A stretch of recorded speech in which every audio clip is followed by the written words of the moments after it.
Friends, ഇന്ന് big ബോസിൻ്റെ weekend എപ്പിസോഡാണല്ലോ. അപ്പോൾ അതിന് പ്രോമോ വന്നിട്ടുണ്ട് ഏഷ്യാനെറ്റിൽ.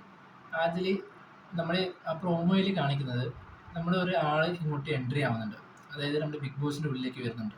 അതാണ് ആ പ്രോമോയിൽ കാണിക്കുന്നത്. അങ്ങനെ നമ്മൾ ജിൻഡയെ കൺഫ്യൂഷൻ റൂമിലേക്ക് വിളിക്കുന്നു. ആ കൺഫ്യൂഷൻ റൂമിൽ ഇരിക്കുമ്പോൾ അവിടെ ഒരാൾ ഇരിക്കുന്നുണ്ട്, കാരണം ഫുൾ കവർ ചെയ്തിട്ടാണുള്ളത്. അപ്പോൾ ആരാണെന്ന് അവർക്ക് അറിയുന്നില്ല, ജിൻഡോര് അറിയുന്നില്ല ആരാണെന്ന്.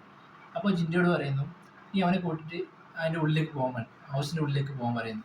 അപ്പം ബാക്കിയുള്ള കണ്ടസ്റ്റൻ്റൊക്കെ ഇവർ നോക്കി കാണുന്നു, ഇവർ ആരാണെന്ന് ഇവരറിയില്ലല്ലോ. അപ്പോൾ അതൊരു സസ്പെൻസ് ആവട്ടെ എന്ന് പറഞ്ഞിട്ടാണ് പറയാതിരുന്നത്. അങ്ങനെ ലാലേട്ടൻ പറയുന്നു, അവന്നും ആ മൂടിയിട്ടില്ല, അതൊന്നും കവറൊന്നും എടുക്കുമോ ചോദിക്കുന്നു.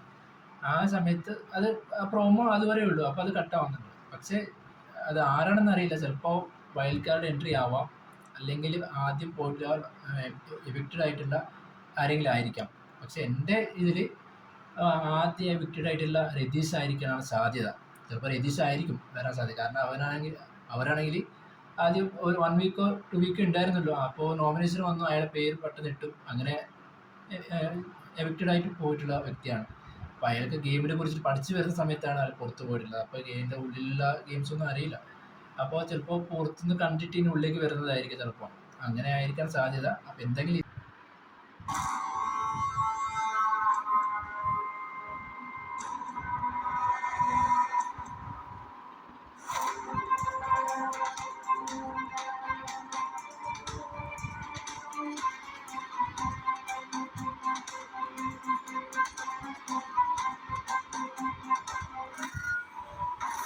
মোহাম্মদী মাটি গুলো